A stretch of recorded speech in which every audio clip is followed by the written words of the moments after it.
Today we are in Spain. We're going to talk about the history of Spain and the future of Spain. Amazing that the first human genus is found in all of Western Europe in Spain.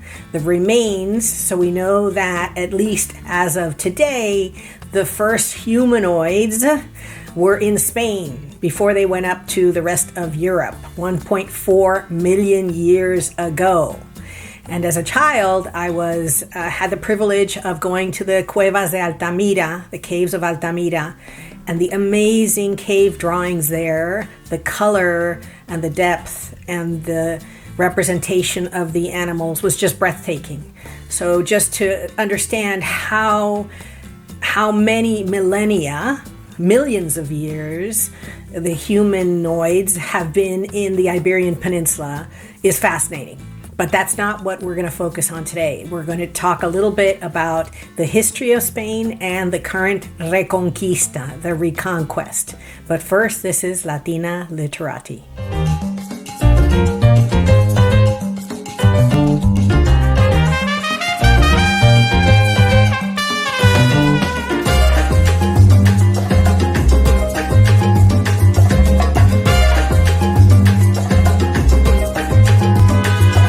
So it's the first time that this peninsula is referred to as Hispania, which literally means the hidden place or the place of rabbits, depending on who you listen to. And of course, it was absolutely at the far end of the Mediterranean, the farthest place from the then known world from the Mediterranean perspective. And so you had this kind of hidden place of rabbits where all of these people had gotten together and have established what we now consider to be Spain and the Iberian Peninsula. Then in 711, you have the great Umayyad Caliphs that come up from North Africa, land on what we call today Gibraltar, what they called Gibraltaric, the mountain or rock of Tariq, and that general, African, completely overruns all of what was the settlements in the southern part of the peninsula, and it is then known as Al-Andalus, the area of Andalusia, Al-Andalus. And you have huge centers of scientific learning and culture, poetry, just incredible, because it is then part of the Islamic Empire. So you have people coming from as far as Baghdad, Damascus, and there are great scholars that are gathering and translating, centers of translation of the great Greek works, of different works of antiquity. And that's the only reason we know of them, is because of the translations in these great cities of Cordoba and Granada. So we have to be very thankful that those treaties, that those books were transcribed and were translated to be able to come to us today. It is for the next 700-800 years that the three great religions, the monotheistic religions of Judaism, Christianity, and Islam, live in relative peace and prosperity. There are always infighting, and there's always pressure from the north, where the Christian kingdoms are trying to take back land. And they eventually start to take back.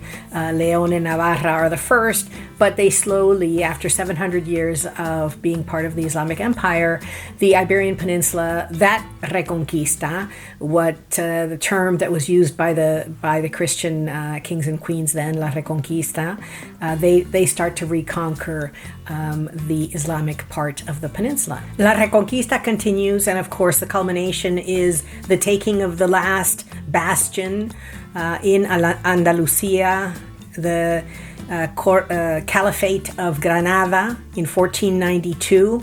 Boabdil was the last Caliph of Granada, and as he rides away after he has given the keys of the city to Isabel and Ferdinand, he rides away, takes one last look at the city that he has to leave behind, and it is said that his mother says to him, "Cry like a child for what you could not defend like a man." And there are various paintings of this moment. Some are called The Sigh of the Moor, Boabdil's Last Look. but it is the end of an era. And the marriage of Ferdinand and Isabel, combining the kingdoms of Aragon and Castile, are considered to be the founding of Spain, the country, or the kingdom of Spain. That's the moment when it is considered historically to have been founded. So you have a huge change, and of course immediately there are orders within 2 years that all non-Christians are to leave Spain. And so interesting that many will go back to where their ancestors hundreds and hundreds of years ago came from. Many will find refuge in North Africa. So that, I think that's interesting, that they came from North Africa, and many will go back to North Africa in order to survive. 1492 is also the year that 3 ships are sent to the Indies. They will never reach the West Indies. They will reach the most beautiful continent on Earth, from Canada to Chile. It is known as America. And they will reach the Caribbean first and then on to Mexico. So again, amazing that within 1 year, the Reconquista is complete and the ships are then sent to try and find the wealth, try and gain the advantage from the Portuguese and the Venetians that had captured the market of the spices from the Far East. You have Spain all of a sudden with these huge colonies and with an immense amount of gold. So it becomes one of the richest nations, having taken resources from all of the places that it calls colony. But so it's not at all strange that Spain has been for hundreds of years a country of emigration. That means that Spaniards have been leaving Spain to the colonies to find a better life, because Spain takes in a lot of money, it gives the church its part, but even more importantly, it never invests in industry. And so all of that money goes north to the Netherlands and to England and to other places to buy things, because Spain doesn't develop its own industries at the scale it would need to have real economic sustainability. Very interesting. In any case, what we're going to talk about today is where Spain is now. I'm going to not even talk about the Napoleonic takeover or the wars of succession or the dictatorship that came to an end in 1976. I'm going to talk about now where is Spain and where is it going with regard to La Reconquista, La Segunda Reconquista. So demographics are real. The numbers tell us the truth. And so Spain right now, the average woman will have 1 child in her life, which means that the Spanish are not even able to replicate or to take the place of themselves. And so if it were just Spanish in Spain, you would see a huge decline. What you have seen in the last 50 years is immigration. So there are many, many, many people that are arriving in Spain to find a better life. The exact opposite of what was happening for hundreds of years before that, where the Spanish were leaving Spain for a better life. So what are we talking about in terms of numbers? Spain has about 48 million, 47 million, 48 million people, more or less about the population of California, and about 20% of the people that live in Spain are from other countries. Pretty amazing. Imagine if 20% of a country is from somewhere else. And not only that, but another 13% have citizenship in other countries, which means that their parents probably came from other countries. So with all of these factors combined, Spain is becoming a country of immigrants. So where are these people coming from? Again, fascinating. Number one destination, number one place from which immigrants come is North Africa, Morocco. Why? Because Spain continues to have the colonies of Ceuta and Melilla, as well as what was called the Spanish Sahara, was turned over to Morocco for governance against the will of the Sahawalis, the people who actually live in the Sahara. And so there's a lot of repression there as well. And so Spain feels a certain duty. There is a constant immigration from Morocco to Spain, and you see it everywhere, which is fascinating. And then you have the specialized immigration from what were the colonies of Spain. So we're talking about everything from Mexico all the way down to Chile.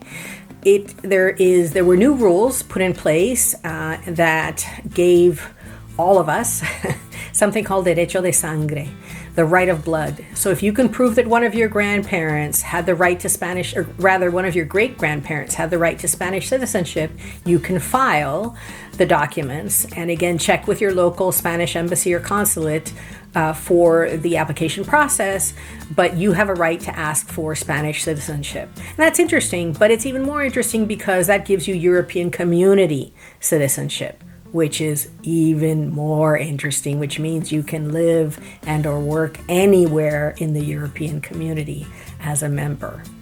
So I would, if you're interested at all, I would absolutely recommend that you check that out because that's a huge benefit. As I jokingly say that really it is La Reconquista because every person you speak to when you're in Spain, they're not from there. So they're from Uruguay, Dominican Republic, Cuba. I mean, it's unbelievable. Ecuador, Venezuela. I mean, it's unbelievable when you're actually speaking to people in Spain. No one is from Spain. And as my daughter likes to point out, Mom, nobody even wants to be part of Spain because, of course, even as close as the 70s, you had different republics. You had, Catalonia and the Basque Country and Andalusia. Everybody wants to break off anyway. So this Spanish country, this thing that we call Spain, I think on some level is very tenuous. And so it's fascinating. And, of course, one of the things the dictator did was outlaw all the other languages. Some years ago, about a decade ago, we had the privilege of walking the Camino de Santiago, and we were joking that nobody spoke Spanish in Spain because everyone spoke to us first in Galician, which is between Spanish and Portuguese. But anyway, I digress again. Spain is a fascinating country. I think it's a country that is in constant transition. It'll be interesting to see how long the monarchy can last because, of course, that really is a vestige of the past. And every generation, I think, sees it as more of like, what is it? Like, what are we doing here? But we'll see. But if you have the opportunity to travel to Spain and you walk into those cathedrals and you see all that silver and gold, know that that came from Latin America. All of that came from Latin America. So it's a beautiful artwork, but it's important to recognize always that it was stolen. So from being a country where everybody wants to leave to being a country where everybody wants to be, that's what I'm talking about when I speak of La Nueva Reconquista, the new conquest of Spain, and we'll see where it leads.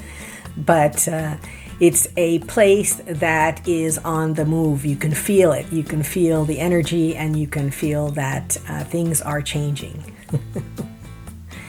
And so now on to my favorite part of the video, the book recommendations. And of course, all the books today have to do with Spain. And as always, we ask you to look for the books in your local library, in your local booksellers. And if you can't find them there, we always have them offered by online independent booksellers in the description box below.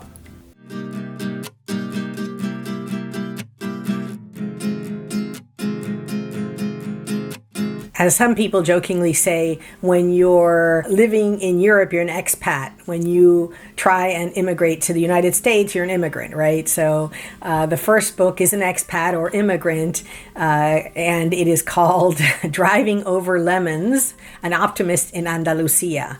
Fun book, talks about, from someone not from Spain, all of the quirks of Spanish culture and the traditions that they meet as they settle in Spain and Andalusia. So recommended. It's a fun read, and it's something that is just an introduction to that expat life.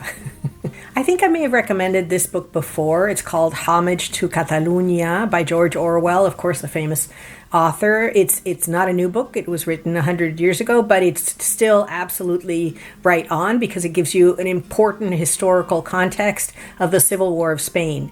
And Spain is made up very much of people still remember and still have very strong opinions about the Civil War. And unfortunately, there are many, many things that have not yet been discussed, have not yet been made right.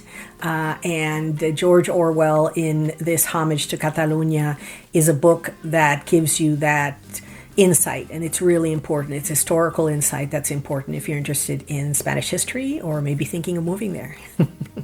The third book is called The Time in Between by Maria Dueñas. And as always, read the book first.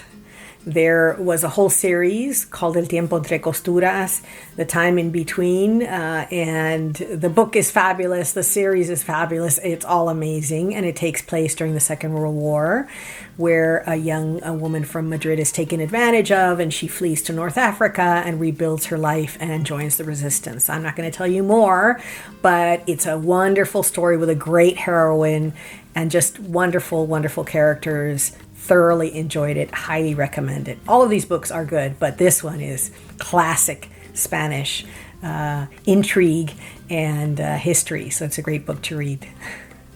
So thank you so much for joining me on this joint journey. I would always like to ask you, what are you reading? What do you recommend? I love to get recommendations from you. And also, what would you like us to talk about? We would love to speak to you about themes that you would be interested in hearing about.